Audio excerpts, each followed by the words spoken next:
Welcome back to Artist Archive podcast. You have me, one of the archivers, Jeff. It's one of your other archivers, Madison. And I'm Michael. Today we have a phenomenal guest, as we always do. He is a designer, visual artist, creative director, and overall just a menace to society, right?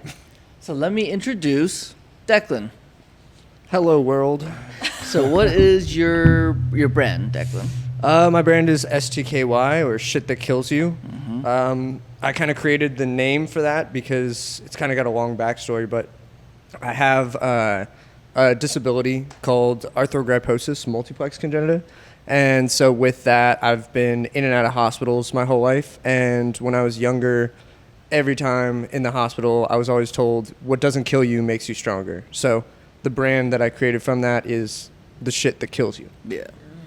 So you definitely took your personal experience in that side and just created your whole brand, your art, and let that drive your creativity, correct? Yeah, I feel like having like a truthful background for this stuff really helps because then you can derive your art from like real life situations. Yeah. And you just kind of put your visual spin onto it. Nice. Definitely want to dive more into that, but first let's get kind of a background on you. Now, one, how'd you get started? Your creative trajectory. Where do you want me to start? Start from when you were in the womb. All right, perfect. Okay, so Maybe not that far. from the womb, I could see. No, I'm just kidding. No, when I was little, I obviously grew up with my parents and stuff. I lived out in Brooklyn, in New York, and I've still got family over there. But basically, my grandma and my great uncle are big time painters out in New York and Tucson. They've got paintings in the Guggenheim, stuff like that. Nice. So like really, really great painters. And when I was little, I just grew up around a lot of like art and creativity constantly. So when I was little, they started having me like draw and paint all the time. I only like realized that I was good at it in first grade. I won a art competition that was between like all of the school. So I went to Rose Lane, like Madison Rose Lane, and they did it was like a bookmark, and you had to like draw on the bookmark, and whoever had the coolest bookmark won. And I won like a $25 gift certificate. But that's when I was like, oh, I fucking love art, and people are like down with what I make, so I might as well fuck with it and continue it. And then from there, just kind of pressed on. I went to, all throughout high school, well, up until like 10th grade, I went to like a prep school, and I was really a menace to society there because it was like stupid. I would get in trouble for having no belt or my shirt untucked, and then I would just further it by being a menace in detention. But they also just didn't have like the creative structure that I needed there, because after 10th grade, I was supposed to start doing like theater and poetry. And I knew that wasn't what I wanted to do. I needed more art classes. So I left that school and went to Camelback High School, where they had the option of a regular like intro art class, and then they had art like 2 or whatever it's called. And so once I started doing that, I started meeting people who were making clothing. They were making like graffiti, all sorts of stuff that like at the other school you would get in trouble for any of that. So they didn't want you to do that. Being open now at the new school, and everybody is like making all sorts of different art, tattoos, everything. And we were like 16 or 17. So kind of opened my eyes to the creative possibilities with art. And from there, I went on to go to Phoenix College, and I studied graphic design and logo design. And I really got into that, thought that I wanted to create like logos and stuff for companies. I did that for a while and like at a company, and it was hilariously bad. I worked at a fucking company that printed like stickers and pins. Yeah. And I was like, damn, I fucking hate this job. Because you get somebody else's design, and then they just want you to like spice it up a little bit and put it onto a pin, and it just felt like something a computer would do. Like you just sit there, change it a little bit, dial it in, and then print out 1,000 images of it. Yeah. And when I did that, I didn't have any passion for it, didn't really have much care for it, but I also had very minimal training because the boss trained me for like a week and she barely knew what was going on. And then the person who really knew how to train me left on my second week. Oh. And then I fucked up and I printed 1,000 copies of the wrong image, and then I got fired. Oh, no. Which it was a blessing in disguise because like I thought I really wanted that job. It was good money. It was like a decent job, great hours, but like in the long run, had I stayed there, I would have fucking been done with as far as like making art because it kind of like doled me out, just taking images, plastering it somewhere, making sure it's the right size, and then printing out 1,000 copies. So it was a blessing in disguise for sure. And then after that, I started doing like every type of art. Wanted to do tattoos, started doing that. Wanted to do painting, started doing live painting, and I did like over the course of 1 year, I did like 16 paintings, and each one of them took me like 5 to 6 hours. But that really like honed in my ability to come up with creative and like new ideas in like a really short time span. So it makes it easier when I'm like coming up with new designs and stuff like that. I can start making it, and if I have that pressure of like it needs to be done in 2 hours, then I can get that cranked out and make a couple different versions because I know exactly what I want. I just don't know how to get there. So I'll just try out a million things until I'm at the right spot and like it feels right. But it definitely helped me with like my lack of motivation to complete a project if I don't like think that it's good. Like if I see something in it and I'm like, I just don't know what's wrong with it, sometimes I'll let it sit and wait for a while. But realistically, if I just jump right in, then I have way better control of like pushing it to the place that it needs to be. Yeah. And that pressure really helps me build into new areas. Nice. Yeah. When we were, researching you and stuff like that, we were looking at all of your art. It's definitely like more edgy, it's gritty, it's raw, it's brutalist, and I'm like, it's a little obscene. Which, Michael, do you got thoughts and feelings on that? Let's hear Well, I just don't think it's obscene. I don't think anything obscene about it. I like it. I love it. I mean, maybe it's just my definition of the word. I don't know. But let me ask you, Sticky, streetwear, which is what yours is, your brand is, has many different subsections in it. What would you, or where would you say your line falls in the subsections of streetwear? I think like I kind of define it as like gothic streetwear. It definitely has more gothic overtones where it's like the designs will be like, it even has like Y2K as well. Like I love the, what is it called? I always forget like this style where they had like the old 2000 tattoos and stuff like that. Yeah. I really love stuff like that. I use a lot of like black and white as well. And then I love to draw anime and stuff because like I grew up on anime, grew up on all of the Miyazaki films. Yep. And that really like inspired me and got me into art like that because the artwork in that is like so profoundly well done that like it like makes me want to create stuff similar to that. I personally don't think I'm there yet, but I definitely aspire to be like that good. And I don't know, I feel like it's definitely like that mixed with a gothic and like dark feel. So like where movies like that, where it's like Castle in the Sky or anything like that, it's very like nice and pretty, and there may be like some dark parts of it, but it never gets too violent. I love to push that into like the super violent side where it's like something really nice and pretty, but you like kind of destroy it a little bit. So you have like this really pretty anime girl, but there's like blood all over her face, like someone just got shot in front of her.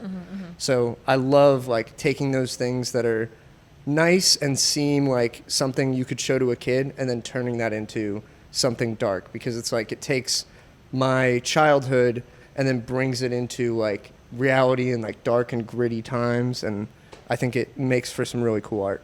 Yeah, oh, definitely. I think that was the big part of I was trying to figure out the title for this episode, which is obscene art, not for the faint of heart, right? Hell yeah. And like Michael was saying, like even though we're using the word obscene, the art itself is still beautiful.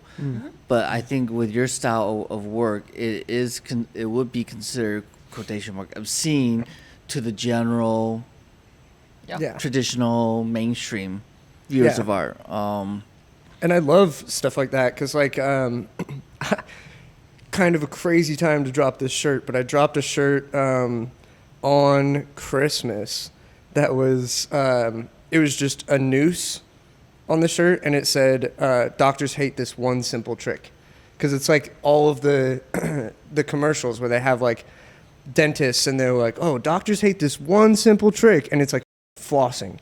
But I was like, oh, what would be like a really funny and dark spin-off of that would be like a noose. Doctors hate this one simple trick to end all problems. It's a noose, so. Just be done. Game over. Yeah, exactly. Yeah, and I wore that shirt on Christmas Day to, what's it called? Fashion Square. Got a lot of dirty looks, but I was like, hey, that's what I was aiming for. If Yeah. you're not like getting any sort of reaction or feeling from your artwork, then is it like really good? I think like I feel like if people aren't like looking at your artwork and then having some sort of feeling, then you're not doing the artwork any justice, you know? Yeah. And I think that's a big part of the conversations we've had with different artists on this podcast is the intention of art. What is the purpose of art? Why do we all do art in our different mediums? And so the general consensus has been kind of get that type of, to get a conversation or to get a reaction. Yeah. You want a response to let you know, like, yeah, you achieved what you meant to do. Exactly. Right. And I feel like, especially if you're like doing stuff like that where it's like obscene images or something dark and graphic, you don't really necessarily need your type of people, like people who will be like, oh, this is sick. You can put it out to anybody and get a reaction, and their reaction may be poor. Like they may be like, oh, like I don't like this. But if you ask them like, why don't you like this? You'll get the answer that you need. Like, I don't like this because it's really fucked up. And then you're like, then I did my job. Yep. So, you know, it can go to anyone. Get you thinking. Yeah, I think like even like as an artist myself, like sometimes like people are like, why do you draw like that? I'm like, I don't know. What's making you feel? Yeah. They're like, well, it's just kind of weird. I'm like, why is it weird? List the Exactly. options. It's not for you anymore. Okay, cool. Let's dig Moving on. deeper. Yeah. Yeah, I think that's really admirable that you're wanting to kind of push the envelope even with viewers that don't necessarily quote unquote accept that art style for sure. Yeah. Okay, but let me ask you though. I mean, to wear a noose, and then what was it? 9 out of 10 doctors don't recommend this, or whatever the hell it was you said. Do you think that sometimes the message might get lost in its madness? I think that with the design, it really comes down to, are you willing to ask questions? Like, if you're willing to dig deeper and come up to me and be like, hey, I don't like your shirt because I had a friend pass away from, like, what was the reason that you made this shirt? If you dig deeper, you'll find a deeper answer. Like, for me, I made the shirt because I was personally dealing with that same problem. I had a friend pass away from, and that was my way of dealing with it. Turning it into art and then making it something that I can laugh about rather than cry about, you know? Because, like, with those feelings, like, if you have something like that that's just like, you can't really do anything about this. It's done and it happened. You kind of just have to figure out your own way to deal with it and figure out a way that you can come to terms with it. And that was my way of coming to terms with it, being able to, like, live and have something to remember them by, but also have it lighthearted. Have it something that, like, I can look at and be like, that's dumb but hilarious, and it reminds me of this person. Whether it's, like, maybe it's in poor taste, but in my own way, like I feel like that helps me keep their memory living on. Yeah, that's admirable. For people, your audience of that, have you found like your niche people that get it? Yeah, definitely. And how is that community? It's awesome. I love it because like with those people that I've found that I love to work with, whether it's models, designers, photographers, they never like question how I'm going to get it done. They're just like, all right, like you do your thing. I understand you have your process. You get that done and come to me and like let me know like how you want it shown and I'll help you do that. Yeah. And like I love working with people that I like work with consistently because they get the vision. They understand where I'm trying to push this and they know the target audience. So it makes it really easy because then I can have a conversation with them and they'll actually give me their opinion or thoughts on a design rather than being like, oh, I like this. Because that doesn't go anywhere. Like you tell me you like something, I have nothing to run off there to either fix what needs to be fixed or to take what's really good and hone in on that and make it better next time. So. Yeah, that's really cool. And like with that community and stuff like that, have you found you guys have like similar experiences, or do you find people that are kind of more just curious about understanding? I don't know. It can be one or the other all the time. Like some people just don't have many experiences that are similar to mine, but they understand like the passion and the drive, and that is what gets them there. Some people, they have like all the same experiences, so they like see it in the artwork and they're like, oh, okay, I can tell like this is like something that you were going through and shit like that. But it really runs both ways. And I love working with anybody who can, like I said, like ask questions and dig deeper. Because if we can like get onto a conversation where it's like maybe like a debate or even just like a conversation that leads to something, then I'll be able to show you why I have this vision and like where it's going for me. And you can kind of like figure out what's going on and see like why I make my designs or how you can fit into them as well. I like that a lot. Looked at me. I'm like, okay. Your turn. So, No, go ahead. go ahead. No, you go. No, you go.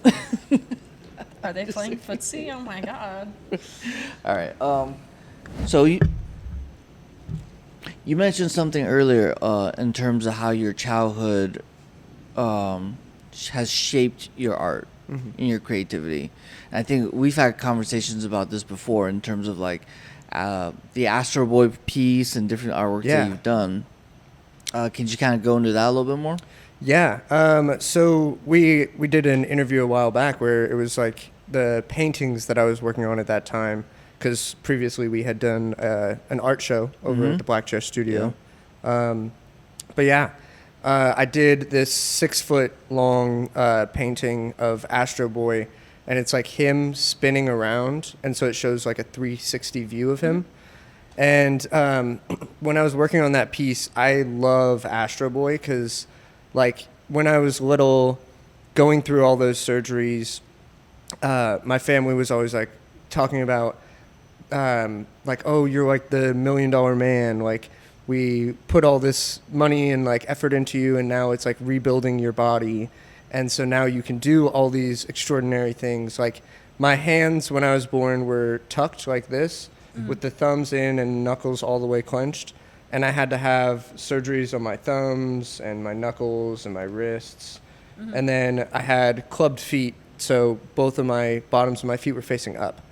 And so I had a surgery to plant them and then have my ankles fused. So my range of motion with my ankle is that. Like that's all I have.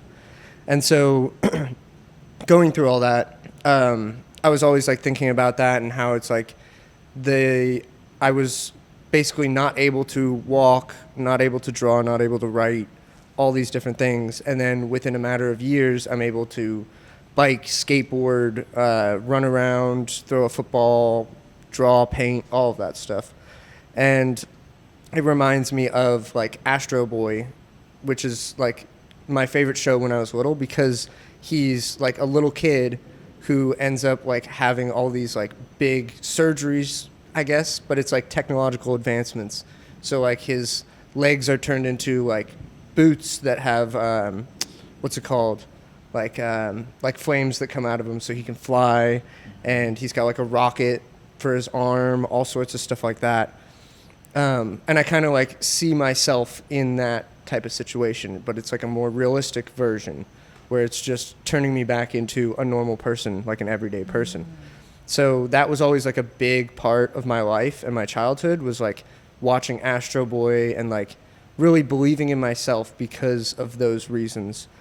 And so when I did that painting, I wanted to show it as like, it's just him not doing anything extraordinary, but it's just like a 360 spin of him. So you see like him as a person like laid out, and then basically just like show him as a normal kid, but he's got all these technological advancements on him, because that's how I kind of felt growing up.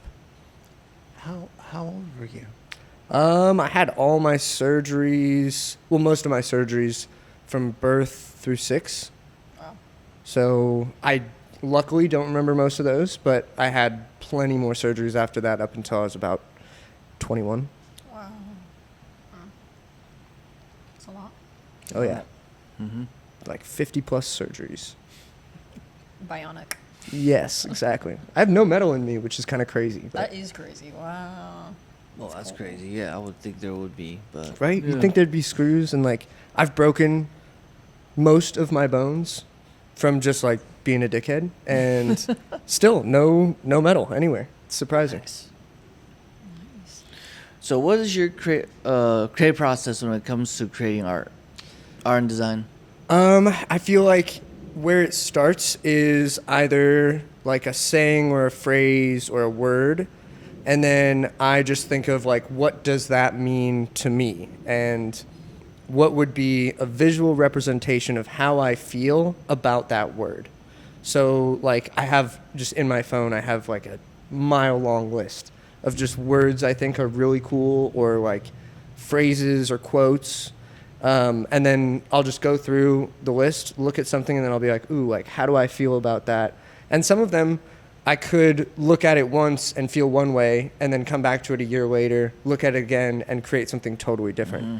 But it kind of is just like, those words have such value to them, like, for me, because it could be, like, defiant. And then, like, how do you, like, what comes into your brain when you hear defiant? And for me, that would be, like, somebody throwing a brick at, like, a police officer while they're, like, all up in gear and all that stuff.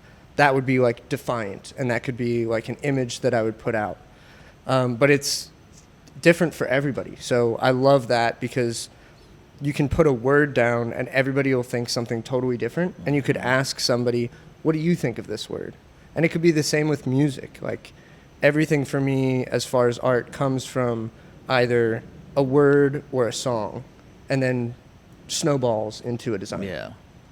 Is that an interpretation of the piece? Yeah, relative to users. So what are, like, for you, where do you musically align with right now? Right now? Right now. Right now? Yeah. All right. I'm definitely getting into, like, punk rock, emo, goth stuff. I'm always big on rave stuff because I've, like, worked in the rave scene for years. Always love it because it's, like, a feel-good type of music. But I love punk, goth, emo stuff. Love My Chemical Romance. Love Pierce the Veil. That's All what I've the been real big ones. into right now, yeah. Not be listening to Frank Gehry on the way Yeah. here, guys. Yeah. I'm like a grunge gaze type of person, representing Julie today, guys. Just saying. Hell yeah. But yeah, I am like, when I was looking at all of your shirts and stuff like that, I'm like, I bet he listens to this type of thing. Oh, yeah. Yeah. Oh, yeah. So yeah, it's really cool for sure. So what are some, like, inspiring artists or anime that really have, like, shaped? They're like, that's it for me in terms of style. Because obviously we have Miyazaki. Yeah. But who else? Ooh, I don't know. Let's see. As far as artists go, I'm so with names. But like one that I always love is like Alec Monopoly. So he does all like the Monopoly paintings. I love that because it's like he took something from your childhood and then created like a life of artwork out of it. And it's just like the Monopoly Man. But then he adds like all this like cool, beautiful design work, and it's all spray paint. I love that stuff. But I also love, let's see. The Artist Archive podcast is proudly sponsored by Nine, the gallery, the source of the stunning artwork featured in our episodes. Specializing in investment-worthy art from Arizona artists, Nine the Gallery transforms space with locally sourced art. By connecting businesses and collectors with exceptional artwork, they elevate the environments and the creative community. Connect with them on social media at Nine the Gallery and at ninethegallery.com. And now back to our episode. I don't know. I'm so bad with names. Fuck. I've got a name for you. Yeah. Talk us through what you're wearing. Oh, yeah. This is some of my new collection. So this is my Shit That Kills You t-shirt that I'm about to drop. Actually, I think I already dropped this one. Rough. And then these are some pants that I was working on. I hate why that like fast fashion is like so easily accessible. So I'm trying to find ways to cut that off and be like, I can make fast fashion, but something that's like more unique and one of one. So I've been making a lot of different like new screens for screen printing, as well as doing just like cutouts. So I just made like this cutout for my pants. It's like a heart with like the Gothic style, made it out of cardboard, spray painted it onto pants, and just heat press it so that the ink stays in, so that when you wash it, it's fine. But yeah, I love doing stuff like this. I love working in black and white. And of course, I had to add in my logo right across the center of this one. But branding, you know. Yep. We love branding. Brand's huge. Here. Yep. Oh, yeah. Yep. That's I super like that. dope. Yeah. Thank I you. like that. Great job. So more one-of-one pieces. What are some plans for those? So I'm not great at sewing, but I'm working it out. I love doing like just like coming up with new ideas. Like I did some like for one of my runway shows, I did a skirt that was actually pants just like this, and then I cut off the side right here, did like a big gap, and attached like adjustable straps and turned the top into a skirt. And then just did some bleach screen printing on the leg part of it, and then just used black straps for the inner sides. And that's like a huge hit, but I love doing stuff like that. I don't want to like do that again though. Like I love like coming up with an idea like that is awesome, but then I want to move on to another idea. So like I also love creating patches and doing patchwork on clothing. Taking different pairs of pants and sewing them together and making them a totally new pair of pants. For the Arizona Fashion Week show, I took like two pairs of jeans. One was like a light pink and one was light blue, and then just stitched them together where I felt like they needed stitching. And I took the blue pants and basically I took the pink pants, cut it down the side, and then put in like a triangular piece of the blue underneath, and then took the pockets from the back of the blue pants and put them on the knees. And I had already screen printed the pink pants, so underneath like the pockets, there's screen printing inside of it. And I had to have fun with that, so it's like anime boobs underneath the pocket. So when you open up the pocket, it's like some boobs right here. But cool. it like A little peeks out. surprise. Yeah, exactly. Love doing fun, weird shit like that, because it's like you're never gonna know that's there unless you come up and like look at the pants completely. So it's fun hiding random little things in artwork. That's cool. Yeah. It's like an Easter egg slightly. Exactly. Yeah. Yeah, I think I've kind of noticed as we're talking, like you like camp a lot, which like I love camp and stuff like that. It's kind of like, you know, brutalist camp as I would call it.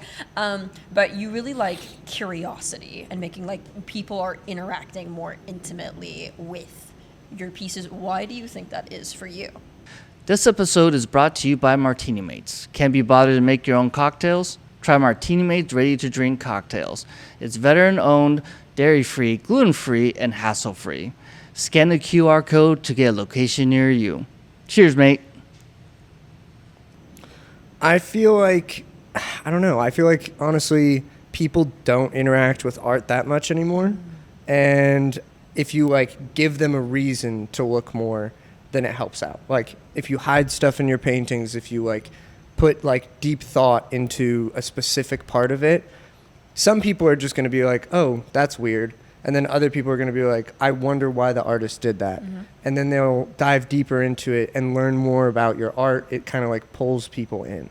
So it's very helpful with bringing in the right crowd as well, because the right people are going to look at it and be like, ooh, I really like that, but I'm curious why they did that. And then they'll come and ask you, or they'll like DM you and message you. And anybody that does that, I'll always respond, and I'll be like, oh, I fucking love that you found that. Like, here's why I like added boobs into a pocket. Nice. Everything's thought out. Yeah. I like that a lot. Sometimes, I don't know. Sometimes. Like, it's just a vibe. So I just don't a know. random, you know. Yeah, There is something to be said for happy accidents. yeah, Yes. exactly. Yeah. Sometimes it just works out, you know? It's fantastic. And when that happens, it's awesome. But other times, I love to like put something in there and like plan it out a little bit. Sometimes I'll just be like, fuck it, and just start like spray painting on random shit. Some things don't make the cut, some things do. You never know. Okay. So you've done New York, you've done Phoenix, you've done Arizona, you've done. So what's next? Where would you like to take your brand next? I don't know. I really don't know. I never. Every time I get asked, like, what's your 5-year, 10-year plan? There's nothing going on in this mind. So, just a whole lot Plan. of random shit. Yeah. It's a lot of ADHD happening around here. So, it's kind of like whatever comes up. And usually, it's not like something just falls into my lap. It's usually like I'll go out to a show and I love talking to people. I'm a yapper. So, I'll just talk to random people. I'll just be standing next to someone and be like, oh, what's up? What do you do? Oh, this is what I do. Oh, that's awesome. Let's link up and collaborate on blah, blah, blah. And that is awesome because I have like when I was out at New York Fashion Week, I met some dude. We were like up in the VIP section and we were just like chilling, hanging out. He was clearly like a photographer. And we talked for like an hour and a half. It's this dude, Paris. He was super nice. Shout out to that dude. But he lives out in LA. So I was like, fuck it, dude. Like, you're not too far from me. Like, let me send you some clothing. Let's work on some shit. And I don't know where that's going to go. But if it goes somewhere dope, I'm down with it, you know? Like, I'll push myself out in every direction. And whatever comes back, that's where I'll start heading. Nice. That's a very cool approach. Yeah. Because I definitely see New York a lot. New York Fashion Week for you. Have you ever like considered like London? That'd be sick. London is cool. What do you see, Michael? I don't see anything. I'm just trying to get to the end of the day. I'm hungry. I'm dead. Distracted by the hunger. Distracted by the hunger. Hangry. So what are some of the shows that you've done so far? Yeah. Some of the shows or shoots? Shows. Shows. I did the Arizona Fashion Week. I like the very first one I did. I don't remember the name of it, but that was really cool because like it was my first runway show. I was super nervous about it, and every time that I do a runway show, I over prepare, thinking that other people are gonna also over prepare, and it works out in my like best interest because then I just have a ton of shit. And then I'm just like, these all look really good to me. Let's see what fits on the models. And sometimes I've gotten better at this, at getting like the models' outfits down. But sometimes I'll be like last minute. I'll be like, I don't like the pants for you, but I like them for this person. So I'll have people flip flop. But at that show, I really got to see like the backstage and see how it works. Met a bunch of models there, met a couple cool new designers. And then after that, I did, what show did I do? I don't even know. I did another runway show. Oh, I did one that was at the other Black Chair studio place. Okay. That one, was not so great. But it was, I don't know, it was a mess for that show. But it definitely helped me realize what I want and need in a runway show. Like, I need the people who work there to be more prepared. Like, I need them to know where everything's going to be, where my space is going to be. Like, I need to make sure that my clothing doesn't get damaged. I need to make sure I don't lose anything. And for that one, that taught me a lesson, because I showed up first to the runway show, and I was like, the person who's running the runway show isn't even here. Yeah. So that's kind of after that, we had struggles with the models not showing up on time. We had struggles with the photography. They were putting up paintings while people were coming in the door. I was like, this all should have been taken care of. What show was this? He's getting the tea. I don't even remember the name. That's how bad it was. Oh my But goodness. it was, there's no I don't feel any animosity towards the people who ran it, but I definitely will not be working with them again. And I've made it Yeah. clear that I'm not going to work with them, because they've asked me a few times after that. I think they've caught the message, because I was just like, hey, I'm not available. I'm not going to do a runway show with you guys. Like, you got to step up your professionalism before I can come back and bring my artwork onto a runway, because if you guys are having a hard time making sure that it runs well, then I don't want to come prepared for it just to flop, that's Yeah. kind of a waste of my time. And that doesn't push me forward. It doesn't push you forward. It's just going to put a smudge on your name, Yeah. With Arizona definitely having a lot of more emerging fashion designers right now, what are some things you notice from production and stuff like that? Maybe we should be thinking about those signs type of thing. Yeah. question. There's a lot, honestly. So I've just recently started working with the Creative Council, who puts on Arizona Fashion Week. And with that, I've been able to get into all of the meetings with people who have higher end brands, and they actually have manufacturers and make really, really nice clothing. And working with them, some of them you can tell that they have years of experience by the response that they give and the way they take charge. So backstage at New York Fashion Week, you could tell who had a handle on things based on them not having a problem being rude and being hey, you're f***ed up, you need to go and take care of this now, because we don't have time to waste. We're on a time schedule, you need to make sure this gets done. And then there's other people backstage who are just oh, we've got time, we've got an hour until we walk. And I'm like, none of your models have their hair and makeup done. Oh no. I'm there's a whole line of models getting hair and makeup done. And when you start putting them in there with an hour to go, they're going to be getting their hair and makeup done for an hour. And then you still have to get them dressed, get them in their order, and get them onto the runway. Yeah. And if you can't do that, then it makes for a bad runway show. Yeah. Yeah. We would know. Yep.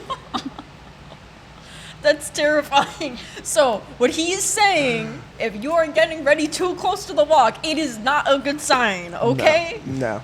Please no. Be prepared and ready to walk an hour before you walk, so that then you can be all right, models, go and hang out. You're dressed, your makeup and hair is done. Hang out for a little bit, relax, get your nerves out, and then come back to me in 30 minutes and we'll go through the walk, what you need to do, and where your placement is in line. You should have already practiced the runway walk. You should have already gotten dressed, hair, makeup, accessories, everything should be prepped, and then you're just ready waiting. Because I'd rather have you waiting on me than me waiting on you. That is a fucking nightmare. It's so scary, and then I will automatically be if you're not ready to go right now, then you're cut. And I'll put somebody else in there, or I just won't have that look run. Yep. Because I'd rather not stress out about you being ready and then put you on the runway, and then you fuck it up by walking the wrong direction or stopping for a really long time when you should have known that we're stopping for 10 seconds or 3 pauses and then walk back. That's kind of a nightmare too. I definitely saw I got to see the back end when they were prepping for the runway show, and the person who was the model coach was stern but fair. The people that he was yelling at it was very clear that like they didn't listen when they were telling them what to do, and you could see them walk on the wrong side, and he would just be like, come back, try that again. And then they'd try it again, and he'd be like, no, you're fucking this up. You need to be right here, walk straight, head held high, do it like this, pause right here, come back on the other side, and then go in this room. And then they would do it, and they'd get all of it except for the room to go in. He'd be like, no, run it back. But at the same time, he would be like, I'm not trying to stress you out. I'm just trying to make sure that when it comes time to do this, you don't look like an idiot. Like, we want you to look good, so it makes our clothes look good, so that everybody has a good time when they're watching the runway, and they don't sit there and go, that was a great runway, but that last girl, what the fuck? Like, you don't want that to be your takeaway from your runway. That's not something you want at all. You don't want to stand out for a shitty reason. That's a big part. You do not want to stand out for a negative reason. Yeah. Yeah. Don't want that. Yeah. We don't want to do that. No. It's rough. It's rough to see. It's It's Sounds rough like to you've had some watch. interesting times backstage. oh yeah.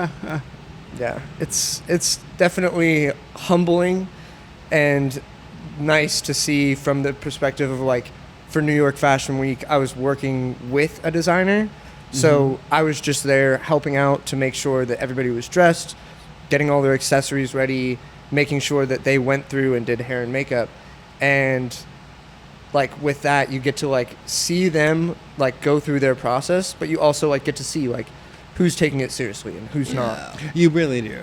Yeah. You really, really do. And, you know, it's those backstage with the designer, the hair and the makeup, that has to go smoothly. Yeah. That has to go smoothly. If it doesn't, by the time you hit the stage or you're backstage, then is not the time to say, oh, we need to get that fixed. No, You yeah. should, you're backstage, you should just be standing there waiting, Yeah. period. Exactly. In And your just order. practicing. In your order. Yep. Yeah.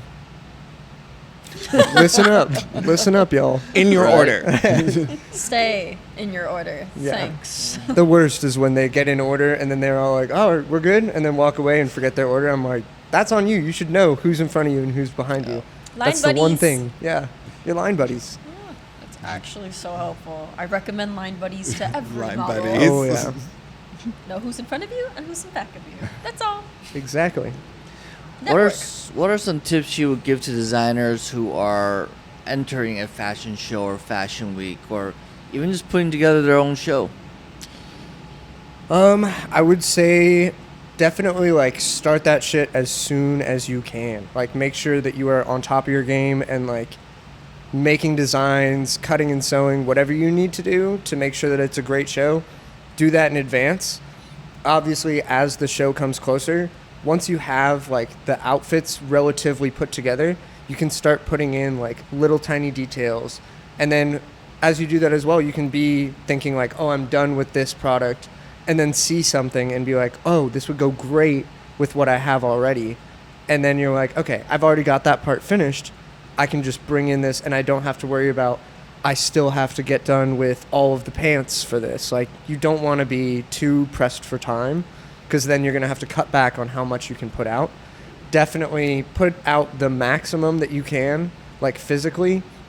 That way, when it comes down to it, you can narrow down and be like, I have 20 looks, but these 10 are the ones that I think are the most striking and really portray the image that I want the best. And like they work well together, because then the more the merrier. Like the more ideas you have, the more product you have. You can place that however you want and create a vision that really is true to yourself. Because the name of the game is not to get the most down the runway, it's to get the best down Exactly. the runway. You get the Yeah. most backstage and then figure out what's the best from that. That's what goes down the runway. Yeah, There it is. absolutely. I completely agree with you. Yeah. I completely agree. That was some great advice. Absolutely. That's a really good approach to it. I Yeah. never thought of it that way. Yeah. Yeah. It makes your life a lot easier. Makes everyone's on the production team's life Yeah. easier. Everyone's trying to do their Because you could job. show up to the runway and one of the pants ripped or Yeah. one of the shirts has a hole in it. and then you're like, oh, I don't have extra clothing, and then you're kind of fucked. Yeah. And like, you need that extra backup just in case that stuff happens. I've had runway shows where I forgot a main piece, and I was like, that's at home. That's at home right now. I was like, show starts in 30 minutes, and that's at home. And that's where all that other stuff comes in clutch, because you can be like, okay, I have scissors and a shirt that would work with it if it's a little shorter. Let me just cut that up a little bit, and we can make this work on the runway. But if you don't have extra stuff, you can't really, you're going to have to take that out of the runway. Yep. The Artist Archive podcast is brought to you by Curry Fragrance. Curry Fragrance is the fragrance that embodies the delicate balance of clean freshness and timeless femininity. For the woman who radiates effortless grace, understated elegance, and quiet luxury, Curry Fragrance is your signature scent. It's more than a fragrance, it's a reflection. So with the fashion, with the fashion side of things, how important is words? Yep. How important it is to be very direct and straight to a point with certain people, especially like models, backstage, hair and makeup, whoever you're working with. And I mean in terms of like, if they're not doing their job right, to just straight up be like, you're messing up. That, Like, yeah. just, you can't be nice about it, Yeah. right? There's definitely a time and a place. Like, I feel like with models, it comes down to there's a time and a place to be messing around and playing around. And as long as they understand when you're being like dead serious and you're like, hey, I need you to get this done. Like, we're waiting on you. Go and get this done. And they can like be snappy with it. Those are the models that I'll trust and I'll bring back. Because I'm like, we can be playing around, messing around backstage. But then if I realize like, oh, you still haven't gotten this done yet, that's going to make me second guess bringing you back for another runway. Like, if I've asked you to do something and you haven't gotten it done and you're playing and messing around backstage, I get it. It's fun. We're all trying to have a good time. But there's things that come first. Yes. And I have no problem letting somebody know, like, hey, if you're going to fuck this up, you're going to get taken out of the show. This is the one opportunity I'm giving you. Like, I brought you on because I think you're going to be a good model. I think you have the energy that can, like, push this forward. But if you're not going to put your all into it at this very moment, then it's just not going to work. Because, like, I'm putting a lot of time and effort into making your outfit because I'm, like, having you in mind when I'm making it. So if I have to switch to another model, I'm going to have to find someone that fits the same, like, aura, energy, and, like, height, weight, everything to fit into your outfit. Or I'm just going to take you off and be like, all right, like, I have to take the loss on this one because you're not acting correctly and you're not following what I need you to do. So it definitely is like time and place with that. I think like before you guys start getting dressed for models, you can hang out and I have no problem like shooting the shit, talking to them. It's always fun and I love to be lighthearted. But then the second I'm like, all right, we got to walk in and do this, then it's dead serious up until we finish the runway. And then it's right back to lighthearted hanging out, doing whatever. It's time to work. Exactly. Yeah. You got to walk in, and if you Exactly. don't walk in, you got to get out. Yep. Yeah. Exactly. I'd love to hang out and party with you, but Right. it's business. It's business. Yep. Yes, sir. Have you ever had to just cut a model because they were not getting it? Yeah, I have. Yeah. Like, unfortunately. Yeah, and it sucks because it's like I chose you as a model, so I clearly have faith in you. But if you make me lose that faith in you, then it's got to be that way. Like, I can't work with you and have the thought in my head of like, they're not taking this seriously, and they keep showing me time and time again that they're not going to follow through on what they're saying. I cannot trust you. I can't trust you to go out on that runway and show up for me as much as I'm trying to show up for you. But if I can get you to go out there and every time you kill it, I will always go up to other designers and be like, dude, this is my model. I think they would work well with your stuff. Get you new gigs, get you hired by people. Yeah. I love networking, and I know a bunch of people, so I'm always down to promote my models to other people, because I'm not going to need you 24/7. There's other times you can do photo shoots, runways, editorials, whatever you need to do that is outside of my time. And as long as you can keep your scheduling in line, I'm totally cool with that. Like, you're not my model. You're a model and you can work with whoever you want. I'm not going to just be like, you have to let me know if you're going to sign to somebody else. Like, that's ridiculous. Can't Model, gatekeep. not an agent. Yeah, exactly. I'm like, I'm a designer. You can work with whoever you want. If it looks good for you, you want to do it, you do it. But just don't make it overlap with other people's schedules. Yeah. Yeah. And respect everyone's time. Respect is each other's huge. time. That's Respect a big everyone's one. time. That is a huge one. Huge, huge, huge. Cannot stress that enough. Yeah. Actually, I have a very interesting question. From your experience, actually, I'll be interested to see everyone's response on Oh, this. no. From your experience in the creative industry, especially with fashion, do you ever find individuals, other creatives, who almost claim ownership over other people that they work with? Yeah, totally. Totally. How do you feel about that? I think it's fucking wild. Like, you don't own anybody. Finally. They make their own decisions. Like, I have even, like, some models who will be like, oh, like, are you okay with me working with this person? I'm like, why would I give a fuck, honestly? Like, if you want to do that, that's cool. If that aligns with who you are, you want to do that, go for it. The only time I would have a problem with that is, like, if it's something that's, like, clearly going to be problematic in the public for anybody, like, if they have, like, some sort of racist agenda or something, like, Yeah, right. crazy, which I haven't run into, obviously, but, like, that would obviously be something where I'm like, I can't work with you if you're, like, the face of this company that is doing terrible shit. That's kind of a bad look for me.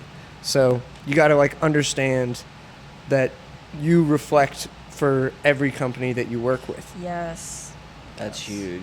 But yeah, I Yeah. don't think people should be, like, gatekeeping a human being. Like, That's it's a always model. weird to me. If you're going to be like, no, that's my model, that's going to literally make me so mad that I'm going to be like, now I'm going to go up to them and ask their name and get their info in front of you just to be annoying, even if I don't use them. Just is so that you think deciding. in the back of your head, maybe he's going to steal my model. And then I probably won't, and I'll just let you think that forever, just for the fun.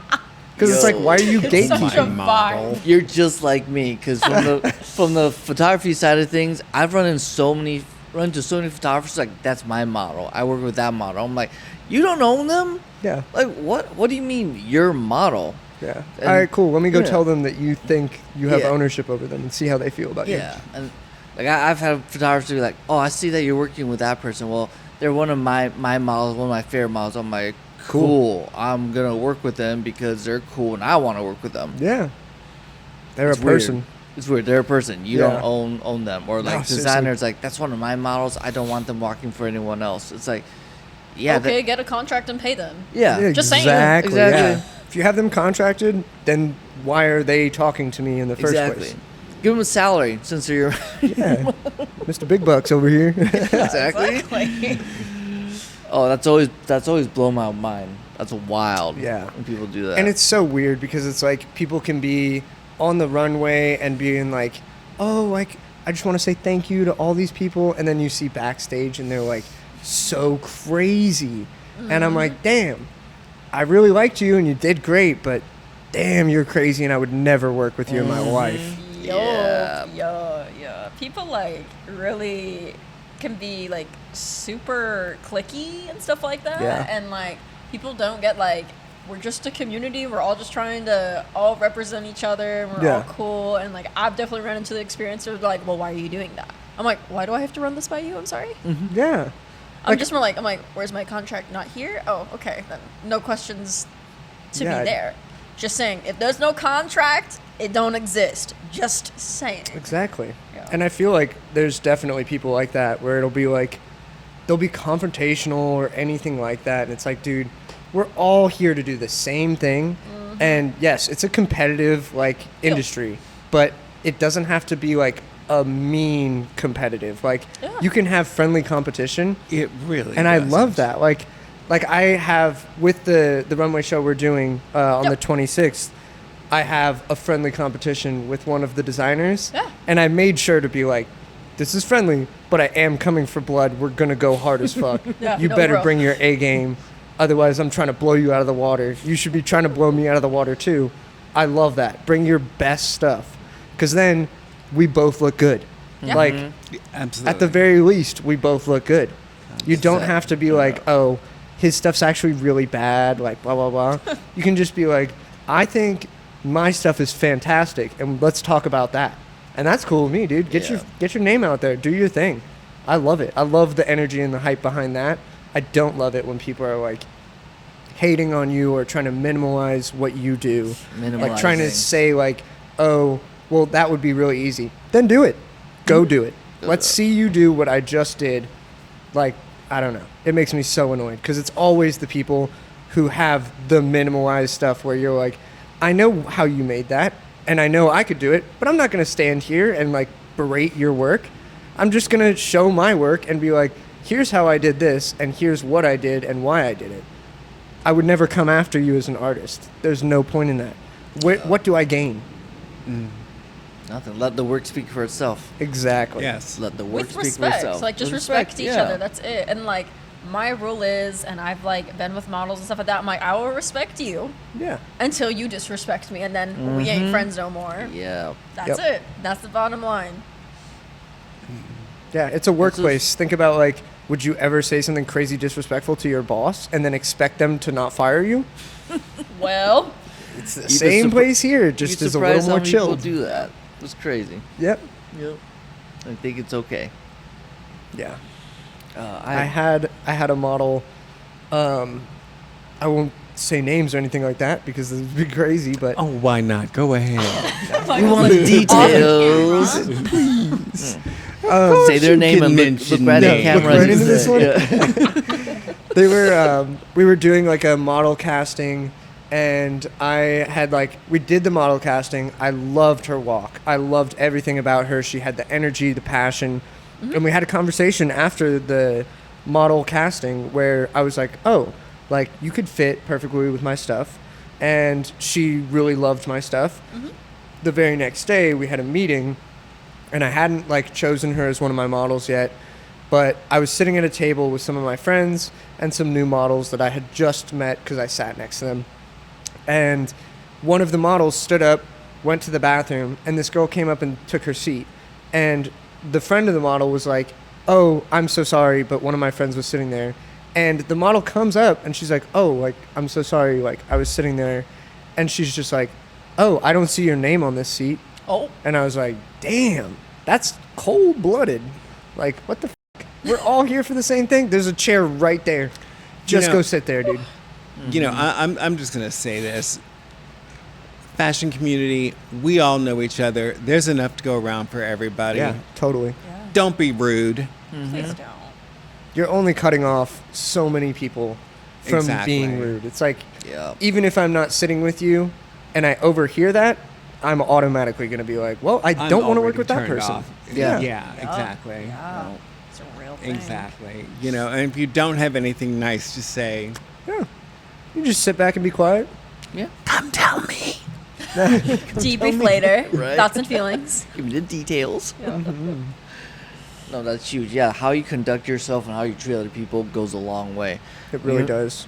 Even for me, if someone could be stunning, they could be really good at what they do, they could be have so much clout, but if you bring a bad vibe or energy that I don't like, or you're just disrespectful to other Right. people, I'm like, yeah, I don't want you around with the circle that I work with. Yeah, That's I- not how we operate. Right? And I want people to be, like, feel like they can say anything that's on their mind as far as, like, what they have ideas for in a photo shoot. And, like, I'm like, no idea is a bad idea. It may not be used, but, like, I'd love to hear your thoughts on Yeah. what you think could work. And maybe it'll, like, even if I don't use that idea, it might push an idea into my head where I'm like, ooh, this fits really well. And like, I think some people take their liberties with that and may go a little crazy. But then I'll just be like, okay, like, let other people have a turn to say their opinions and just don't make people feel slighted for saying something. Like, if they have a bad idea, don't be like, oh, that's stupid and it's not going to work because this. You could just be like, here's why I think that's not going to work. We can try it, but I don't think time-wise we have enough time to do this. And then they'll give another option. Like, it's not the end of the world. But some people are like that, and it's rude, and I'm like, I don't want to work with you if you're not going to let other people have the same freedoms that I let you have. Exactly. Yeah. art in general is a community, whether we like it or not. And I Yeah. think a lot of people forget that. They're like, well, it's more laid back. I'm like, it's still a community of people. I'm like, Yeah. would you say that to your mom? Yeah. No. Oh, I mean, if you are, Yeah. okay. There's another problem there. Another problem there, and I don't want to know about Yeah, it. we don't have to unpack all that right now. No, we don't. But just like people forget themselves that we're a community, and like even with like artists and stuff like that, people forget it, and Yeah. it's Yeah. crazy. Or like, you know, people are like, well, they make that type of art, so there must be that type of person, and I'm like, you don't know until you Yeah, talk to them. exactly. You don't know. Actually, that's a very interesting question.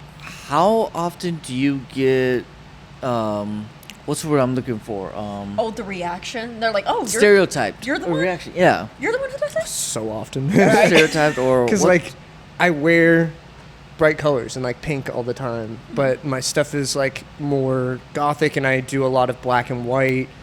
And a lot of people, like, especially when I was doing live painting, they would be like, "Oh, like he's wearing bright colors. He's gonna paint something bright and nice and cute." And then I paint something violent, and then they're like, "Oh, fuck. Okay." You're like, oh. Yeah. Never that went a mind. direction I was not expecting. Yeah, exactly. And I'm like, you chose to put that opinion onto me. I didn't tell you that's what I was going to do. You didn't ask me what I was planning on doing. So, like, you just thought. And then it ends up being the reverse. And it sometimes that's a good thing. Sometimes it's like that was where it's a bad thing, where they're like, ooh, I don't like this. But other people I've had, like, walk up in the very beginning of a live painting, and it was like, it used to be my biggest stressor when I was doing live painting is that when you go up to someone who's live painting, obviously, when they're starting their painting, it's not going to look fantastic. So I would have people right behind me being like, I don't get it. What is this? This looks dumb. And then it'll be like a couple hours later and they're like, oh, that's what you're painting. And I'm like, you just got to wait and see how it comes out at the end. The finished product is the finished product.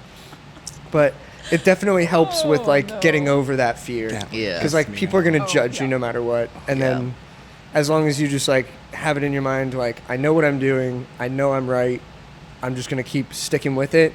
Eventually they'll come around. But Yeah. Yeah. I have to ask. When that was happening and they were standing behind you going, well, that looks dumb, how did you not just Turn around. turn around. I told you so. No, it takes a lot of courage. Courtesy Courtesy, Yeah. yeah. and being in the public eye. I don't Yeah. think I have that in me. I really don't. It happens. I feel like yeah. there's definitely times where people have been like, also, I feel like they don't expect you to turn around. They don't like necessarily think you can hear them because they're only 5 feet behind you, but they're like, oh, it looks like he ruined it with this piece. And then I'm like, all right, fucking, that's what you think, but all right, Yeah. I don't care. So it happens, but I don't know. I just don't let it get to me. Yeah. You just ask them like, can you pull up your credentials for that Yeah. real quick? Let me see Can I your see your art. degree? And then they show me like a really terrible painting, and I'm like, You're like, oh, you can go. This conversation's over. Like that's what I was expecting from you. Yeah. And thank That's you for it's your funny. support. Yeah, because that's actually one of my biggest pet peeves when I was painting and drawing. It's like you're in the early stages, and I always call like art. There's the ugly duckling stage, right? You have to build the layers. You have to build the pieces Yeah. together before it comes together. And people love to critique or have a lot to say when it's in the ugly duckling stage. Like, oh, why don't you do this? Oh, look better if you do this. Oh Oh, my it needs more God. contrast. It needs better color. I'm like, can you just like wait? In this here, right out Yeah, there. just wait. thanks. Yeah. Thanks for your input, but I didn't ask. That's why it was fun doing, I would do live paintings at a rave. I couldn't even hear them 90% of the time. So I was like, they're just like I loud hate it too. music. I'm like, true, dude. You're so right, bro. Maybe I should. And then don't do whatever it is they say. You're like, what? Yeah. I'm totally following. Yeah. Yeah, I get that. actually. Oh, that's awesome. Yeah. All right, so at the Artist Archive podcast, there's one thing that we love to do, which is to ask the guests to ask our viewers a question. Something to either get a conversation going or something you would like them to genuinely think about. So for you, what would that question be? You're on the spot right now. I know, I'm No on the spot pressure. here. Okay. does your artwork have a deeper meaning? I feel like that would be a good question, because it's yeah. like, if it's just surface level and there's nothing to really look into, sometimes that can get like, it can become something that you're looking at for only 5 seconds at a time. And like, if you're not really like engaging with the artwork, and you don't have to like really dig into it or read the little plaque that has like information about it, if you're not looking into those things, then you're not going to go and look at the artist. You're not going to follow through and like figure out what else they do. So I think making sure that you can draw in the audience is like a really big factor. And you really want to have something, it could be anything, but something that will draw them in and be like, I wonder what else they do. So does it have like a deeper meaning? Does it have something that you can dive into deeper? It's definitely like, for me personally, a necessity, Yeah. because I love to have something that's deeper. It doesn't all have to be crazy deep stuff. It can be that the deeper meaning is that you were f***ed up and had a great time. That could be the deeper meaning.